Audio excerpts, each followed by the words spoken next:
সবাইকে আসসালামু আলাইকুম। আশা করি আপনারা সবাই খুবই ভালো আছেন। যে একটা বিষয়ে আমি আর ফারুক ভাই যে বিষয়ে লাইভে আসলাম, বিষয়টা যে কোনো ছেলেরই হোক আর মেয়েরই হোক, যে আমার মনে হয় এই ধরনের কাজ করা কারো ঠিক না। ফারুক ভাই, আপনি হয়তো ইউটিউবে আজকে শুনেছেন যে আমাদের জুনিয়র সাকিব, তার স্ত্রীর নাম হলো যে শিখা। ইতিপূর্বে শিখার এর আগে 4টি বিয়ে করেছিল শুনেছি আমি যতদূর। সাকিব খানে পুরাই তাকে মনে করেন মামলা দিয়ে ব্ল্যাকমেল করে। আজকে শিখা জুনিয়র সাকিবের গোপন অঙ্গ কেটে ফেলেছে। এই বিষয়টা আপনি কি বলতে চান? এটা কাজটা কি করা ঠিক হয়েছে কি হয়নি? এটা এখন যে শিখার যে হাজবেন্ড যে জুনিয়র সাকিব, এখন শিখার বর্তমানে হাজবেন্ড কয়জন আছে? এখন আমি তো জানতে পারছি 4টে বিয়ে হয়েছিল। এখন ওইগুলো ডিভোর্স হয়েছে নাকি আমি অতটা জানি না। আচ্ছা, এখন আবার তো জুনিয়র সাকিবই ছিল মনে হয়। তো একটা মানুষকে তো ধরেন আমি অঙ্গ ছেদ করে তো আর এটা সমাধান হয় না। এখন মেইনলি আগে বুঝতে হবে যে ওই মহিলা কি মানসিক কোনো বিকৃত কিনা, সে মানসিকভাবে অসুস্থ কিনা, এটা একটা ব্যাপার। কারণ একটা মানুষের যদি তার গোপন অঙ্গ যদি কেটে ফেলে, আমার কাছে মনে হচ্ছে যে ওই মহিলা, আপনি খোঁজ করে দেখবেন যে হয়তো ড্রাগের সাথে সম্পৃক্ত আছে, আর নাহলে সে মানসিক ভারসাম্যহীন।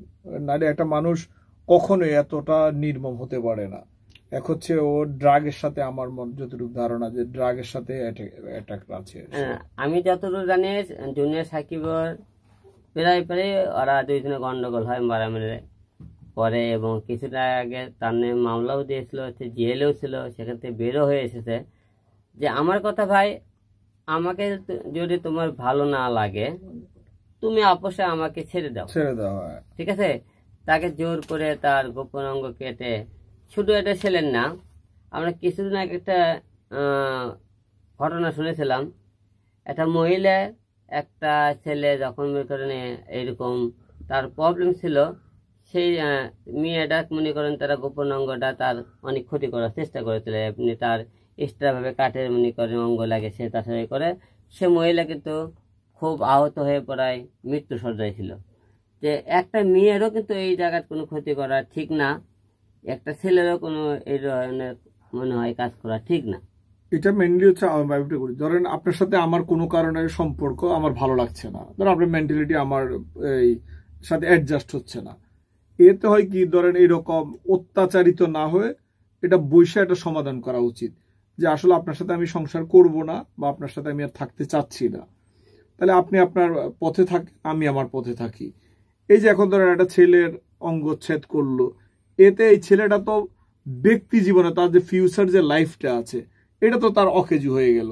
কোনো কারণে হয়তো এটা অর্থনৈতিক, ওই মেয়ে যে টাকা পয়সা পাবে বা কাবিনের যে টাকা পয়সা পাবে, হয়তো কোনো কারণে এই টাকাটা সে দিল বা কোনো কারণে অ্যারেঞ্জ হলো, কিন্তু এই ছেলেটার জীবনটা তো আর ফিরে আসবে না। তদ্রুপ যে মেয়েগুলার ব্যাপারে এই ঘটনা ঘটে, ধরেন ওই যে অনেক সময় আল্লাহ না করুক অনেকে এসিড মারে, আরে ভাই এগুলো তো একদম ভয়াবহ জিনিস। আপনি কোনো কারণে তাকে পাচ্ছেন না বা কোনো কারণে সে আপনার সাথে খারাপ করেছে, এর তো একটা মেয়েকে ধরেন অত্যাচার করে তো এটা সমাধান হয় না। এটা সমাধান হচ্ছে ওর থেকে দূরে থাকা, বা এটা সামাজিক সালিশে বসে এটা সমাধান করা। এটা হচ্ছে আমার হিসেব আর কি। আরেকটা বিষয় দেখেন, কতটা ওই মেয়ে ডেঞ্জারাস। সে তার গোপন অঙ্গ কেটে ফেলে তার হাতে ধরে আছে, সে কতটা সাহসী, সে হাতে ধরে আছে। এবং জুনিয়র মিশা জুনিয়র সাকিব বারবার একটা কথা খেলে বলতেছে, সে আমার গোপন অঙ্গ কেন কাটলো, সে আমার জীবনটা কেন নষ্ট করলো। যে আমার কথা, যে মানুষের রাগ অভিমান একজনের থাকতে পারে, যে এমন হয় তুমি তাকে তো এরকম করে মনে করেন ক্ষতি করার থেকে তাকে একবার মেরে ফেলে দেওয়া ভালো ছিল।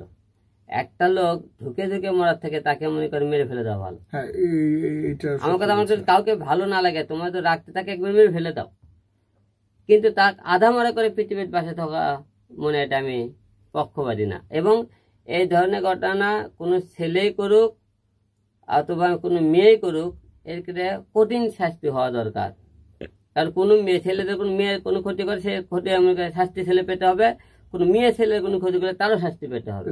কারণ এদের শাস্তির ব্যবস্থা না করলে আমাদের দিন দিন এর সংখ্যা বেড়েই যাবে। তাই এদেরকে শাস্তির ব্যবস্থা অবশ্যই করতে হবে। আপনি কি বলেন? কিন্তু আলম ভাই, এটার ধরেন এই যে অনেক সময় এর চাইতে আমরা আরো নির্মম জিনিসও দেখি অনেক সময়। এটার পিছনে দেখবেন যে দুটা কারণ আপনি খুঁজে পাবেন। এক হচ্ছে প্রতিহিংসা, হয়তো দেখবেন যে ওই ছেলের অন্য মেয়ের কোনো মেয়ের সাথে তার রিলেশন আছে, এটা হয়তো ওই মেয়ে জানে। আর না হলে দ্বিতীয়ত এটা নেশায় আসক্ত ওরা।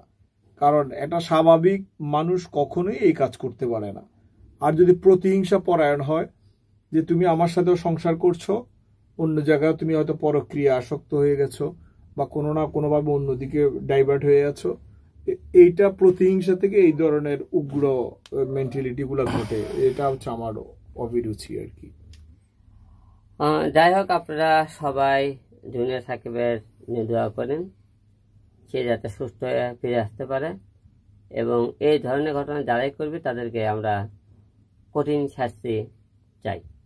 এটা আসলে শুধু আমাদের এই ছেলেদের পক্ষ বা মেয়েদের পক্ষ নিয়ে কথা বলছে না আলম ভাই। মেইনলি আলম ভাই, আমি আজকে যে মেসেজটা দিতে চাচ্ছি আমাদের সমগ্র জাতিকে, আপনার যে কোনো জিনিস, যে কিছুদিন আগে এর আগে একটা মেয়ে ওই যে লাইভে এসে আত্মহত্যা করলেন ঈদের 16-17 তারিখে, এরকম রিমুনাই এই যে একটা মেয়ে এরকম। আপনার হচ্ছে আত্মহত্যা করে এইসব জিনিসগুলোর সমাধান পাওয়া যায় না।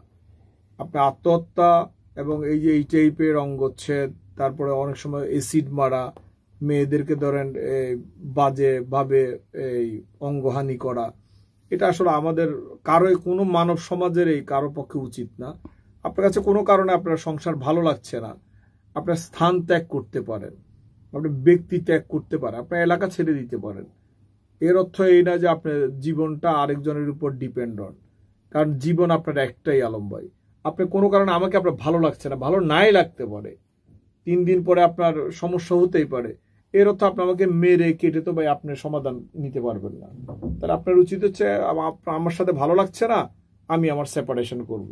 দেশের বাইরে কি হয়, ছেলে মেয়ে উভয় পক্ষে গিয়ে সারেন্ডার করে যে আমি ওনার সাথে, আলম ভাইয়ের সাথে আমি থাকতে চাচ্ছি না, গভর্নমেন্ট এটা আপনার সেপারেশন করে দেয়।